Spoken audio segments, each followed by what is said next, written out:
ತುಂಬ ಅದ್ಭುತವಾದ ಮಾತು ಪ್ರಹ್ಲಾದರಾಜರು ಕೊಟ್ಟದ್ದೇನು ಅಂದರೆ, ಅಫ್ಕೋರ್ಸ್ ಹೌದು, ಸುಖ ಪಡಬೇಕು ಅಂತ ಎಲ್ಲರ ಬಯಕೆ ಇದೆ.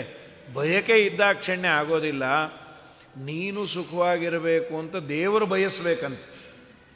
ಸುಖಮೈಂದ್ರಿಯಕಂ ದೈತ್ಯಾ ದೇಹ ಯೋಗೇನ ದೇಹಿನ ಸರ್ವತ್ರ ಲಭ್ಯತೆ ದೈವಾತ್ ಯಥಾ ದುಃಖಂ ಅಯತ್ನತಃ.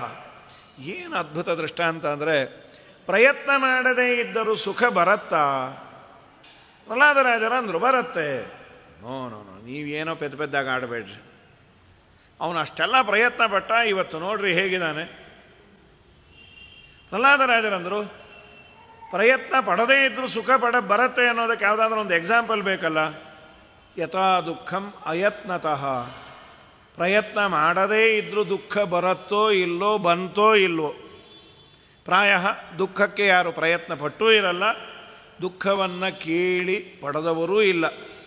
ಒಬ್ಬರೋ ಇಬ್ಬರೋ ಪುರಾಣಾದಿಗಳಲ್ಲಿ ಕೇಳ್ತೀವಿ. ಕುಂತಿ ಕೇಳಲ್ದು, ವಿಪದ ಸಂತು ನಶ್ಯಶ್ವತೆ ತತ್ರ ತತ್ರ ಜಗತ್ಪತೆ. ಭಗವಂತ ನನಗೆ ದುಃಖವನ್ನು ಆಪತ್ತನ್ನು ಕೊಡೋನು. ಜನರಲ್ಲಾಗಿ ಆಪತ್ತನ್ನು ದುಃಖವನ್ನು ಯಾರೂ ಕೇಳೋದಿಲ್ಲ. ಆದರೆ ನಮಗೆ ಬೇಡ ಅಂದರೂ ಬರುತ್ತೆ. ಒಂದೊಂದು ಏಜಿಗೆ ಒಂದೊಂದೇನೋ ನ್ಯೂನತೆ ನಮ್ಮನ್ನು ಕಾಡ್ತಾನೆ ಇರುತ್ತೆ. ಆ ಏಜಿನಲ್ಲಿ ನನಗೆ ಸೈಕಲ್ಲಿದ್ದಾಗ ಬೈಕಿಲ್ಲ ಅಂತ ಬೇಸರ ಇದೆ, ಬೈಕಿನ ಬಯಕೆ. ಬೈಕಿದೆ, ಟೂ ವೀಲರ್ ಇದೆ ಎಂದಾಗ 4 ವೀಲರ್ ಬಯಕೆ. 4 ವೀಲರ್ ಇದೆ ಅಂದರೆ 6 ವೀಲರ್ ಬೇಕು ಅನ್ನಲ್ಲ. 4 ವೀಲರಲ್ಲಿ ವೈವಿಧ್ಯತೆ. ಯಾವುದೋ ಒಂದು ಮಾರುತಿ 800 ಇಟ್ಕೊಂಡೇನೆ ನನಗೆ, ಬಟ್ ಆಗಲಿ BMW ಬೇಕು ಅಂತ. ಬಟ್ ಯಾರೋ ತುಂಬ ಕಾಸ್ಟ್ಲಿ. ನಾ ಹೇಳಿದೆ, ನಮ್ಮದು ಕೊಟ್ಬಿಡ್ತೇನೆ, ನಿಮ್ಮದು ಕೊಡ್ತೀರಾ ಅಂದರೆ, ನೀವು ಕೊಡುವ 800 ಹಳೆ ಮಾರುತಿಗೆ BMW ಒಳಗೆ ಒಂದು ರೌಂಡ್ ಹೊಡಿಸ್ತಾರೆ ನಿಮಗೆ ಅಂದರು. ಬೇಡಪ್ಪ ಅಂತಂದೆ. ಸೊ ಮನುಷ್ಯನಿಗೆ ಹೀಗೆ ಆಸೆಯ ಲೆವೆಲ್ಸ್ ಜಾಸ್ತಿ ಆಗ್ತಾ ಹೋಗುತ್ತೆ ವಿನಃ ಏನೋ ಒಂದು ಕೊರತೆ ಇದೆ ಅನ್ನೋದು ಕಾಡ್ತಾ ಇರುತ್ತೆ. ಇನ್ನು ಅದೂ ಸಿಗ್ತಾ, ಇನ್ನೇನೋ ಕೊರತೆ, ಇನ್ನೇನೋ ಬಯಕೆ, ಇನ್ನು ಅದನ್ನು ಸಂರಕ್ಷಣೆ ಮಾಡೋದು, ಅದಕ್ಕೆ ಯಾರೋ ಗೀಚ್ ಎಳೆದ್ರು, ಅದಕ್ಕೇನೋ ತೊಂದರೆ ಆಯಿತು, ಅದಕ್ಕೆ ತಾಪತ್ರಯ ಆಯಿತು, ಅದರ ರಿಪೇರಿ. ಕೆಲವೊಂದು ಹೇಳ್ಕೊಂಬ ಹಾಗಿರಲ್ಲ, ಬಿಡ್ಕೊಂಬಾಗಿ. ಇವನು ಸಾಮಾನ್ಯದವನು ತುಂಬ ದೊಡ್ಡ ದೊಡ್ಡ ಗಾಡಿ ತೊಗೊಂಬಿಟ್ಟ ಅಂದರೆ ಅದರ ಮೈಂಟೆನೆನ್ಸಲ್ಲೇ ಒದ್ದಾಡಿ ಸತ್ತು ಹೋಗ್ತಾ ಇರ್ತಾನೆ. ಅದು 1 ಲಕ್ಷ ರೂಪಾಯಿ ಸರ್ವೀಸಿಗೆ ಹೋಗಿ ಬಂದರೆ ಅಂಥದ್ದು. ಆ ಕೆಲವು ಗಾಡಿಗಳೆಲ್ಲ ಮಹಾಪತಿವ್ರತೆ ಇದ್ದಾಗದು. ಯಾರೋ ಅಂದರು, ಟಯರ್ಗೆ ಏರ್ ಹೊಡೆಸ್ಬಾ, ಇದು ಏನೇ ಮಾಡಿಸ್ಕೊಂಬೋದಾದರೂ ಶೋರೂಮಲ್ಲೇ ಅಂದರು. ಮಹಾಪತಿವ್ರತ ಗಾಡಿ ಅದು. ಬೇರೆ ಯಾರ್ಯಾರು ಪೆಟ್ರೋಲ್ ಒಂದು ಬೇರೆ ಬಂಕಲ್ಲಿ ಹಾಕಿಸ್ಬೋದಂತ. ಹೀಗೆ ನಮ್ಮ ಯೋಗ್ಯತೆ ಮೀರಿ ನಾವು ಮಾಡಿದಾಗ ಸಮಸ್ಯೆಯ ಸುಳಿಯಲ್ಲಿ ಸಿಕ್ಕಾಕಿಕೊಳ್ತೇವೆ. ಪ್ರಹ್ಲಾದರಾಜರಂದರು, ಸುಖವನ್ನು ಕೊಡೋದು ದೇವರಿಗೆ ಗೊತ್ತು. ನೀ ಎಲ್ಲೇ ಇರು, ಹೇಗೆ ಇರೋ ಕೊಡ್ತಾನೆ. ಇದೇ ಶ್ರೀಪಾದರಾಜರೇ ಆಡ್ತಾರಲ್ಲ, ಸಣ್ಣ ಶಾಲ್ಯೋದನ ಬೆಣ್ಣೆ ಕಾಸಿದ ತುಪ್ಪ ಚಿನ್ನದ ಹರಿವಾಣದಲ್ಲಿ ಭೋಜನ ಘನ ಮಹಿಮ ನಿನ್ನ ಕರುಣೆ ತಪ್ಪಿದ ಮೇಲೆ ಕದನ್ನಕ್ಕೆ ಬಾಯ್ ಬಾಯ್ ಬಿಡಿಸುವಿ ಹರಿಯೇ ಇಟ್ಟಂಗೆ ಇರುವೇನೋ ಹರಿಯೇ. ಪ್ರಾಯ ಇವತ್ತು ಅನ್ನಕ್ಕೆ ಕೊರತೆ ನಮ್ಮ ಲೆವೆಲಲ್ಲಿ ಇಲ್ಲ, ಮೀಡಿಯಮ್ ಕ್ಲಾಸಲ್ಲಿ ಇಲ್ಲ. ಈವನ್ ಸರ್ಕಾರ ಏನೋ ಒಂದು ವ್ಯವಸ್ಥೆ ಅಂತ ಮಾಡುತ್ತೆ, ಸ್ವಲ್ಪ ಕಮ್ಮಿ ದುಡ್ಡಲ್ಲಿ ಅನ್ನ ಆಹಾರ. ದೇವರು ಇನ್ನೊಂದು ಮಾಡಿದ್ದಾನೆ ಇವತ್ತು, ಎಲ್ಲ ಅನ್ನ ಇದ್ದರೂ ತಿಂದೇ ಇರೋ ಭಾಗ್ಯ ಕೊಟ್ಬಿಟ್ಟಾನೆ. ಅನ್ನಭಾಗ್ಯ ಅಂತ ಸರ್ಕಾರ ಕೊಡುತ್ತೆ, ತಿಂದೇ ಇರೋ ಭಾಗ್ಯ ಅಂತ ರೋಗ ದೇವರು ಕೊಟ್ಬಿಡ್ತಾನೆ. ಬೇಕಾದಷ್ಟು ಇದೆ, ತಿನ್ನೋ ಭಾಗ್ಯ ಇಲ್ಲ, ತಿಂದರೆ ಅರಗಲ್ಲ, ನಾನಾ ತರಹದ ರೋಗಗಳು. ಅದಕ್ಕೇನೋ ಈಗ ಸಿರಿಧಾನ್ಯ ಮಿಲೆಟ್ಸು ಅದು ಇದು ಅಂತ, ಅದಕ್ಕೆ ಉಪ್ಪಿರಬಾರ್ದು, ಎಣ್ಣೆ ಇರಬಾರ್ದು, ಅದನ್ನೆಲ್ಲ ಹಾಕ್ಕೊಂಡು. ಹೇಗಿದೆ ಮಿಲೆಟ್ಸು? ಮಿಲೆಟ್ಸು ಪರವಾಗಿಲ್ಲ, ಬಟ್ ತಿನ್ನೋದು ಕಷ್ಟ. ಬಟ್ ತಿಂದರೆ ತುಂಬ ಚೆನ್ನಾಗಿರ್ತೀವಂತೆ. ಚೆನ್ನಾಗಿರೋದು ಅಂದ್ರೇನು? ಅದೇ ಗಟ್ಟಿಮುಟ್ಟಿಯಾಗಿ ಒಂದು 50-60 ವರ್ಷ ಅದಕ್ಕೆ ಉಪ್ಪಿಲ್ಲ, ಖಾರ ಇಲ್ಲ, ಎಣ್ಣೆ ಇಲ್ಲ, ಅದನ್ನು ತಿನ್ಕೊಂಡಿರೋದಕ್ಕಿಂತ ಒಳಗೆ ಅನ್ಕೋತಾರೆ ಇದೆಲ್ಲ ಬಿಟ್ಟಿರೋದಕ್ಕಿಂತ ಒಂದಿನ ಚೆನ್ನಾಗಿ ತಿಂದು ಹೊಟ್ಟೋಗೋದೇ ವಾಸಿ ಅಂತ. ಏನೋ ಒಂದು ದೇವರ ವ್ಯವಸ್ಥೆನೇ, ಅದೆಲ್ಲ ಶುದ್ಧವಾಗಿದ್ದರೆ ಚೆನ್ನಾಗಿರೋದು. ಅಂತೂ ಸರ್ವತ್ರ ಯಥಾ ದುಃಖಂ ಅಯತ್ನತಃ. ಪ್ರಯತ್ನ ಮಾಡದೇ ಇದ್ದರೂ ನಾನಾ ತರಹದ ಸಮಸ್ಯೆ ಬರತ್ತಪ್ಪ. ಪ್ರಹ್ಲಾದರಾಜ ಇದು ಸಾರ್ವಕಾಲಿಕವಾದ ಉಪದೇಶ. ಇದು ನಮಗಿಲ್ಲೋ ಇವತ್ತು. ಅವ್ರು ಇನ್ನೊಂದು ಮಾತಂತಾರೆ, ಇಲ್ಲ ಧರ್ಮಪತ್ನಿ ಬಂದ ಮೇಲೆ ಮಾಡ್ತೀನಿ, ಕಷ್ಟ ಇದೆಯಪ್ಪ. ಕಥಂ ಪ್ರಿಯಾಯಾ ಅನುಕಂಪಿತಾಯಾ ಸಂಗಂ ರಹಸ್ಯಂ ರುಚಿರಾಂಶ ಮಂತ್ರಾನ್.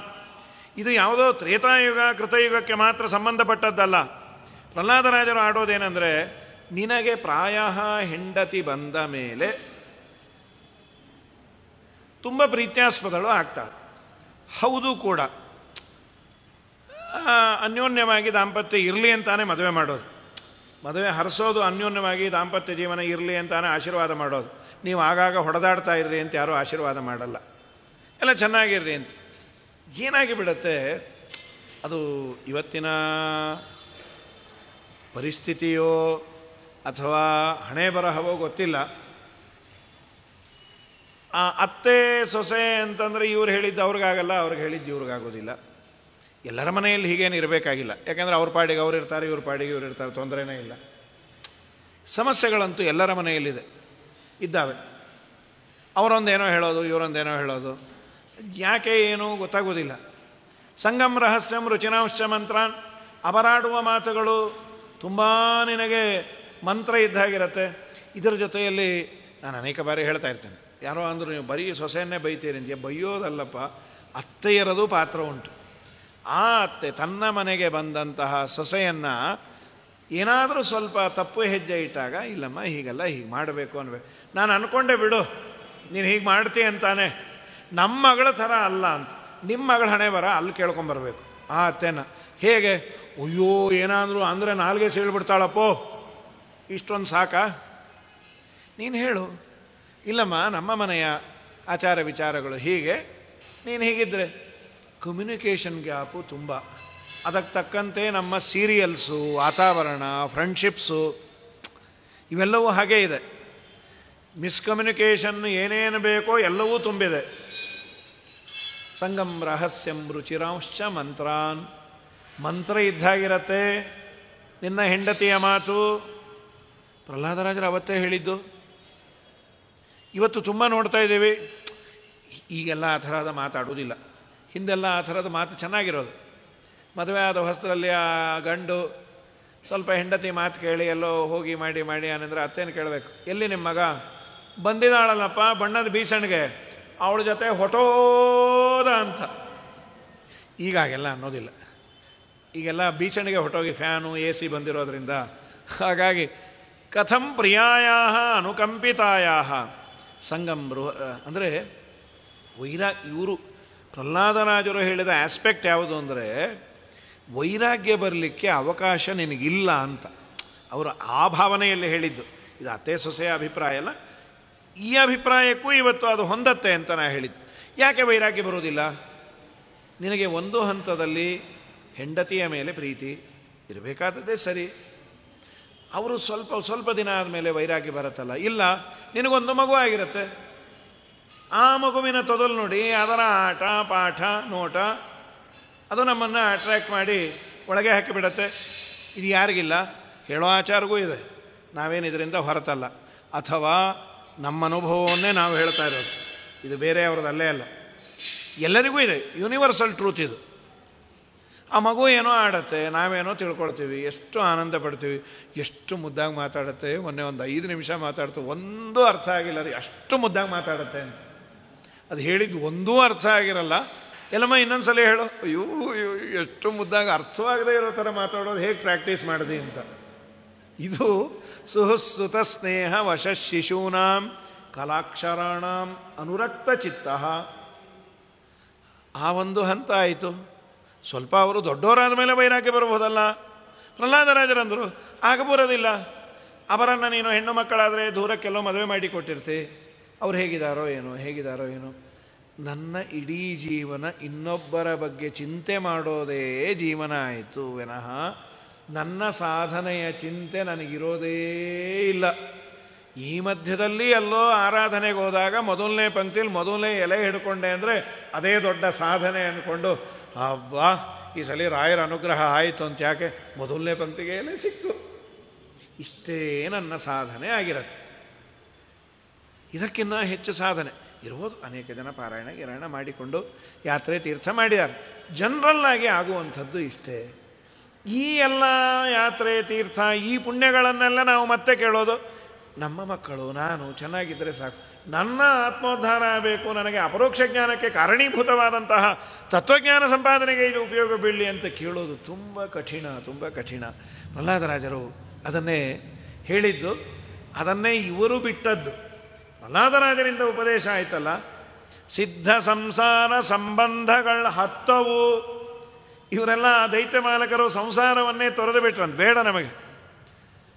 ದಾನವಾಚಾರ್ಯರಾಶ್ಚರ್ಯದಿಂ, ಈ ದಾನವಾಚಾರ್ಯರು ಅಂದರೆ ಶುಕ್ರಾಚಾರ್ಯರ ಮಕ್ಕಳು ಷಂಡಾಚಾರು ಮರ್ಕಾಚಾರು ಅಂತ ಅವ್ರಿಗೆ ಆಶ್ಚರ್ಯ ಆಯಿತು.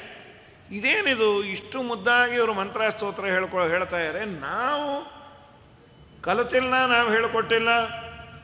ಓಹ್, ಇಷ್ಟೆಲ್ಲ ಚುರುಕಾಗಿದ್ದಾರೆ ಅಂದರೆ ನಾವು ನಮ್ಮ ಸಿಲೆಬಸ್ಸು ಹೇಳ್ಕೊಡ್ಬೋದು ಅಂದರೆ ಏನು ಹೇಳ್ಕೊಟ್ರೋ ಅದನ್ನು ತಲೆಗೆ ಹಾಕೋತಾ ಇರಲಿಲ್ಲ. ಪ್ರಹ್ಲಾದರಾಜರ ಬಗ್ಗೆ ಅಂತೂ ಆ ಮಾತಿದೆ ಭಾಗವತದಲ್ಲಿ, ನಾಪಪಾಠ, ಕೇಳೋರು, ಅವರು ಏನೇ ಹೇಳಿದ್ರು ಕೇಳೋರು ಸೌಜನ್ಯದಿಂದ, ಗುರುಗಳು ಹೇಳಿಕೊಟ್ರೆ. ಆಮೇಲೆ ನೋ, ಅದನ್ನು ಮತ್ತೆ ಮನನ ಮಾಡಲಿಲ್ಲ. ಮತ್ತು ಅವ್ರಿಗೆ ಪಾಠ, ನಾರದರು ಹೇಳಿದ್ದನ್ನು ಸದಾ ಮನನ ಮಾಡೋರು. ಅವರ ಅಮ್ಮನ ಗರ್ಭದಲ್ಲಿ ಕೂತಾಗ ನಾರದರು ಉಪದೇಶ ಮಾಡಿದ್ದನ್ನು ಅದು ನಿಜವಾದ ಪಾಠ ಅಂತ. ದಾನವಾಚಾರ್ಯರ ಆಶ್ಚರ್ಯದಿಂದಾಗ ತಾವೇ ಸುತಿ ಏಸು ರೀತಿಯಿಂದಲೇ ಆಸುರಿ ಆಸುರಿಯ ವಿದ್ಯೆಗಳನ್ನು, ಅಸುರ ಸಂಬಂಧಿಯಾದ ವಿದ್ಯೆಯನ್ನು, ಗದ್ದೆಯನ್ನು, ಪದ್ಯವನ್ನು, ಪಾಠವನ್ನು ಏನೇ ಹೇಳಿದ್ರು ಅದನ್ನು ಒಪ್ಪಲಿಲ್ಲ. ಅದನ್ನು ತಪ್ಪದೇ ಮಾರಾಟಗಳು ಮಾಡುತ್ತಾ, ಅಂದರೆ ಮಾರಾಟ ಮಾಡಿಬಿಟ್ರು. ಮಾರಾಟ ಮಾಡೋದು ಅಂದರೆ ವಿದ್ಯೆ ಮಾರಾಟ ಮಾಡಿದ್ದಲ್ಲ, ತಮ್ಮ ಬಳಿಯಲ್ಲಿ ಇಟ್ಕೊಳ್ಳುವಂತಹ ಇಚ್ಛೆ ಮಾಡಲಿಲ್ಲ. ಬೇಡ, ಇದು ಪಾಠ ಅಲ್ಲ, ನಿಜವಾದ ಪಾಠ ಪ್ರಹ್ಲಾದ ಹೇಳಿದ್ದು. ಪ್ರಹ್ಲಾದ ಒಬ್ಬ ಉದ್ಧಾರ ಆದದ್ದಕ್ಕೆ ಜೊತೆಯವರೆಲ್ಲ ಉದ್ಧಾರ ಆದರು. ಅದಕ್ಕೆ ಸಜ್ಜನರ ಸಹವಾಸ ತುಂಬ ಒಳ್ಳೆಯದ್ರಿ.